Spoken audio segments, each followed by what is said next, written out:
پروقار، تمترا، تنتنا، تمکنت، سحر انگیز، یہ سب لفظ چھوٹے ہیں اور اسلم اظہر کا قد ان سے کہیں بڑا ہے۔ دیانت، خلوص اور اہلیت ان کا خمیر تھا۔ بابائے پاکستان ٹیلی ویژن اسلم اظہر نے جب اس میں قدم رکھا تو پھر پلٹ کر واپس نہیں دیکھا۔ وہ ٹیلی ویژن کی تاریخ ہیں یا ٹیلی ویژن کی تاریخ بنی ہی ان سے ہے، یہ فیصلہ کرنا مشکل ہے۔ وہ جی ایم، مینیجنگ ڈائریکٹر اور چیئرمین کے عہدے پر فائز رہے۔ پاکستان ٹیلی ویژن نے ان کا سنہری دور دیکھا۔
گزارش یہ ہے کہ ایک تو میں پہلے آپ لوگوں کو ظاہر شکریہ ادا کرتا ہوں کہ آپ لوگ تشریف لائے، کیونکہ اسلم اظہر صاحب کے جو ملنے والے ہیں، ان کے ساتھی ہیں، وہ آپ ہی ہیں جن لوگوں نے اس عمارت کو نہیں بلکہ پاکستان میں ٹیلی ویژن کی عمارت جو ہے اس کی تعمیر ان کے ساتھ کی۔ بہرحال یہ وقت کا ایک حقیقت ہے کہ آج اسلم صاحب نہیں ہیں۔ اسلم صاحب ظاہر اس جہان نو کے بانی تھے پاکستان میں، انہی کی یادوں اور انہی کے دور کے حوالے سے آپ کو تشریف لائے ہیں۔ یہ کوئی ٹی وی پروگرام نہیں ہے، غیر رسمی طور پہ ہم لوگ یہاں بیٹھے ہیں۔ فرحات زیدی صاحب سے بھی آپ لوگ واقف ہیں، میں نے انہیں فون کیا تھا، وہ بھی اسلم صاحب کے بڑے قریبی ساتھی معتمد تھے، تو انہوں نے مجھے 2 مصرے سنائے تھے۔ یارو ہمارے ساتھ عجب حادثہ ہوا، ہم رہ گئے ہمارا زمانہ گزر گیا۔ تو میں گزارش کروں گا کہ بس اسلم اظہر صاحب کے حوالے سے نشست ہے۔ جاوید جبار صاحب کیونکہ انہوں نے بتایا بھی اور ہمیں معلوم بھی تھا کہ آپ ان کے ٹیلنٹ کے طور پہ پی ٹی وی آئے تھے۔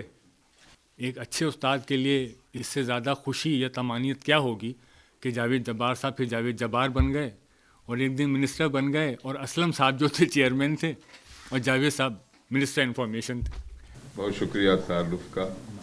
ماشاءاللہ یہاں پر اتنی معزز شخصیات میرے ساتھ تشریف رکھتی ہیں، سب کا ایک بہت انوکھا کردار رہا اس دور میں جب پاکستان ٹیلی ویژن کی بنیاد رکھی گئی۔ اور اسلم اظہر صاحب سے میرا ذاتی رشتہ بڑا ہی دلچسپ ایٹلیسٹ میرے لیے رہا ہے، انوکھا رہا ہے کہ انہوں نے مجھے دعوت دی، ایک ایسے فرد کو جو کافی غافل تھا اور کبھی پہلے ٹیلی ویژن کرنے کا کوئی تجربہ نہیں تھا، لیکن خواہش تھی کہ یہ نئے خطرناک میڈیم میں بھی قدم رکھا جائے۔